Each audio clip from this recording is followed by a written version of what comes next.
Corporate round में हम बात करेंगे HCL टेक। जी हाँ, आप जानते हैं HCL tech next generation global tech company है, आईटी से जुड़ी सर्विसेज और सॉल्यूशंस देती है। ऑफ कोर्स कल कंपनी के जून तिमाही के नतीजे जारी हुए, नतीजे अनुमान से कमजोर रहे हैं।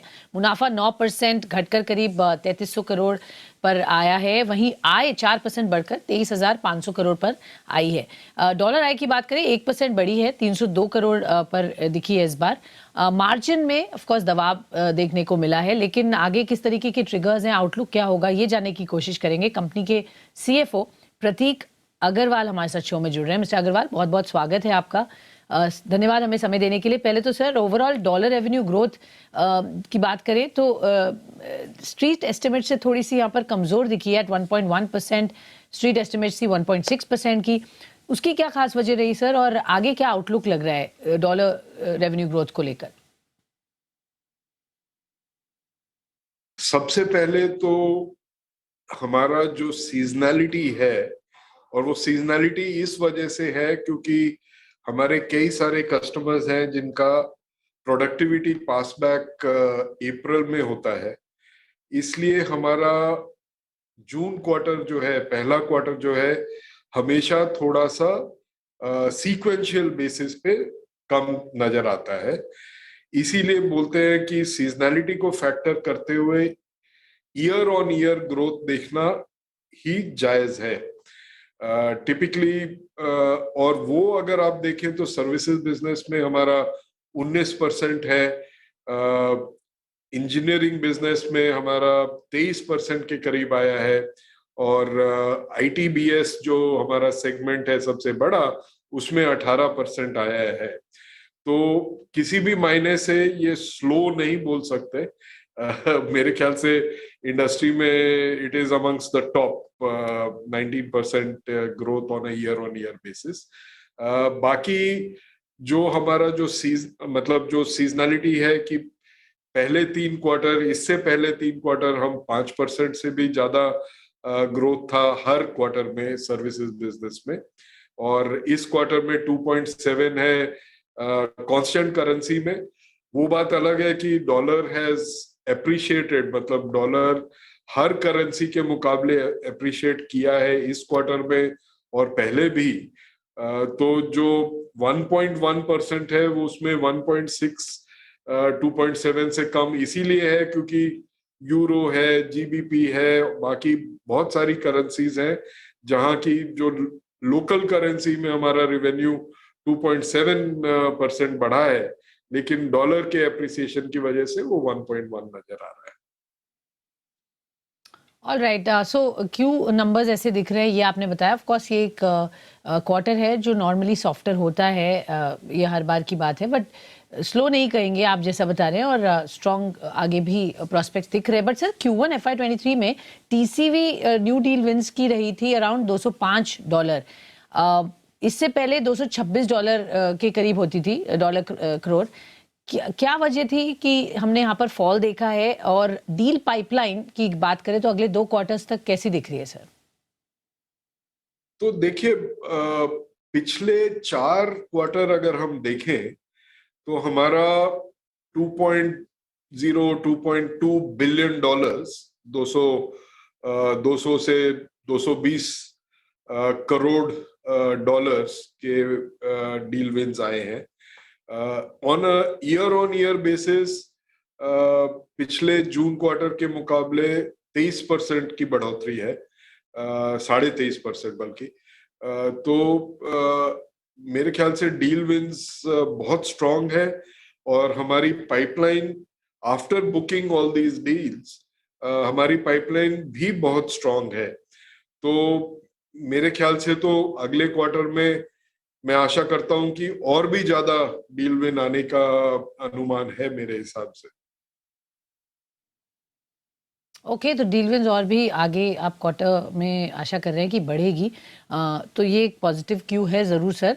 ऑपरेटिंग मार्जिन की बात करते हैं, 17% पर आए हैं, which was what the street was expecting, 17.5 से ऊपर। क्या फैक्टर्स रहे? ऑफ कोर्स हम समझ सकते हैं ये इंडस्ट्री में wage hike, travel cost, attrition, ये सब वजह और कारण हो सकते हैं वेज मार्जिन पर प्रेशर जो दिया गया है, बट आगे किस तरह से आउटलुक रखेंगे सर? और स्पेशली आपने कहा है आप कुछ और स्टेप्स लेंगे टू फिक्स दीज लीवर्स जिससे आपकी प्रॉफिटेबिलिटी बेहतर हो, क्या एग्जैक्टली प्लान है सर? देखिए, 5-6 फैक्टर्स हैं और बड़े बड़े फैक्टर्स हैं, पांचों और छह फैक्टर्स बड़े फैक्टर्स हैं। सबसे बड़ा है हमारे जो बिल रेट एनहेंसमेंट है या प्राइस इंक्रीजेस कहिए, वो हमने इस क्वार्टर में भी थोड़ा बहुत हासिल किया है। कुछ हमारे प्रपोजल अभी डिसाइड नहीं हुए हैं, वो अगले क्वार्टर में आएंगे और हमारे प्रपोजल्स जाएंगे कस्टमर्स के पास। तो सबसे बड़ा तो यही लीवर है हमारे पास। दूसरा, हम जो फ्रेशर्स को पिछले 1 साल से हायर कर रहे हैं, ट्रेन कर रहे हैं, तो वो भी डिप्लॉय हो रहे हैं और उनकी बिलिंग जैसे ही चालू होगी तो वो खर्चा ना होने के बावजूद मतलब खर्चे की जगह it becomes a margin generator. तीसरा, हम जो कुछ नए कंट्रीज में जो हमारे न्यू फ्रंटियर कंट्रीज हैं, 7 और 5 फोकस कंट्रीज हैं जहां हम ग्रोथ सबसे ज्यादा देख रहे हैं, ट्राई कर रहे हैं, वहां पे हमें इस क्वार्टर में थोड़ा आउटसोर्स सर्विसेज जो कि हमारे एम्प्लॉयज के बजाय हमने किसी और के थ्रू काम करवाया है, उसका खर्चा इस बार ज्यादा देखने को मिला। थर्ड पार्टी सब कॉन्ट्रैक्टर्स का खर्चा ज्यादा देखने को मिला, तो उसको भी हम कम करेंगे आगे जाके। बाकी ऑफशोरिंग काफी करेंगे, जो हमारे लोग जो बाहर काम कर रहे हैं उनको इंडिया में वापस लाएंगे, या काम को मतलब वापस इंडिया से करेंगे ना कि बाहर से। तो ये सब लीवर्स हैं। ऑटोमेशन एक और लीवर है हमारे पास, जितना काम हम सॉफ्टवेयर के थ्रू कर सके ना कि मैनुअली करें। तो ये सब लीवर्स है जिसकी वजह से हमारे ख्याल से ये 17% जो इस क्वार्टर में आया है, इसको हम आगे बढ़ता हुआ ही देखना चाहिए। Okay, all right sir. Attrition एक ऑफ कोर्स एक कंसर्न है इस इंडस्ट्री के लिए। हम और भी आईटी कंपनी से बात कर रहे थे तो अभी बढ़ ही रहा है। इनफैक्ट आपका अगर हम देखें तो 23.8% आया वर्सेस 21.9% लास्ट क्वार्टर। क्या लग रहा है सर एट्रिशन को लेकर? आपको लगता है ये और यहाँ से बढ़ेगा, ये नंबर पे स्टेबलाइज होगा? When do you think it will start coming down? ये तो एक स्ट्रक्चरल फैक्टर है मेरे ख्याल से, इंडस्ट्री में सभी लोग ये फेस कर रहे हैं। जो आप नंबर देख रहे हैं ये लास्ट 12 मंथ बेसिस पे होता है। तो जैसे जैसे मतलब ये 2-3 पिछले क्वार्टर से ऑलरेडी हाई चल रहा है और अभी भी हाई चल रहा है, तो ये मेरे ख्याल से एक क्वार्टर और लास्ट 12 मंथ बेसिस पे बढ़ेगा। जहां की क्वार्टरली एनुअलाइज्ड एट्रिशन का सवाल है, वो मेरे ख्याल से पीक पे है और थोड़ी देर और चलेगा मेरे हिसाब से, क्योंकि जब हम डिमांड देख रहे हैं कस्टमर्स की तरफ से, इतनी डिमांड आ रही है, जैसे हमने बात किया जो हमारा डील विंस है या हमारा पाइपलाइन है, तो किसी ना किसी तरह से ये दोनों रिलेटेड है। जो डिमांड हम डिमांड साइड में देख रहे हैं, वही डिमांड हम सप्लाई साइड में जाके लोगों को हायर करने की कोशिश कर रहे हैं। तो उसमें फ्रेशर्स जितने ज्यादा हम हायर कर सके उतना एट्रिशन मैनेज करने का तरीका बनता है, क्योंकि जब तक आप उसी पॉन्ड में फिश करते रहेंगे तो एट्रिशन तो बढ़ती रहेगी, हमारे लिए बढ़ेगी, दूसरों के लिए बढ़ेगी। मिस्टर अग्रवाल, हमने एट्रिशन की बात की और उसी से जुड़ा हुआ मेरा ये सवाल है। आपने ये कहा attrition is a result of rising demand, लेकिन हमने आपके रेवेन्यू में रेवेन्यू गाइडेंस में कोई बदलाव नहीं देखा है। उसकी क्या कारण है सर?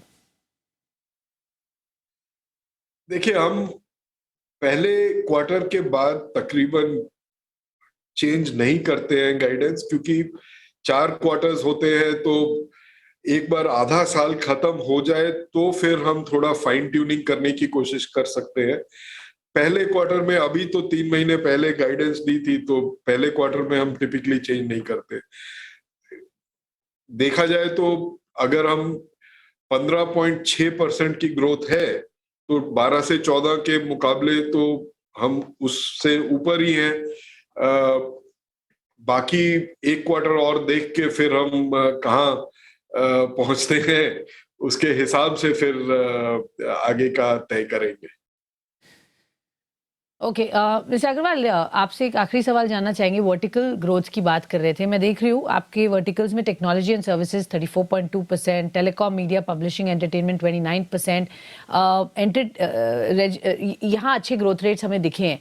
क्या ये सस्टेनेबल होंगे? क्या यही आपके आगे प्रॉमिसिंग वर्टिकल्स रहेंगे? और मैं ये जानना चाहूँगी फाइनेंशियल सर्विसेज ग्रोथ रेट जो कि 16% पे है, उसका क्या आउटलुक है? देखिए, हमारे लिए बीएफएसआई तो 20% के तकरीबन रहता है, लेकिन हमारा जो टेक्नोलॉजी एंड सर्विसेज वाला वर्टिकल है और जो मैन्युफैक्चरिंग वाला वर्टिकल है वो भी तकरीबन 20 के करीब ही होता है। तो हमारे लिए ये 3 वर्टिकल सबसे बड़े हैं। Okay, all right. तो ये है वर्टिकल के आउटलुक की बात। बहुत बहुत धन्यवाद मिस्टर अग्रवाल हमारे साथ जुड़ने के लिए और हमें बताने के लिए किस तरीके के नंबर्स आए और आगे किस तरीके का है आउटलुक एचसीएल टेक का। एक छोटा सा ब्रेक लेते हैं इस नोट पर। ब्रेक के बाद खबरों का सिलसिला रहेगा जारी। बने रहिए हमारे साथ। धन्यवाद।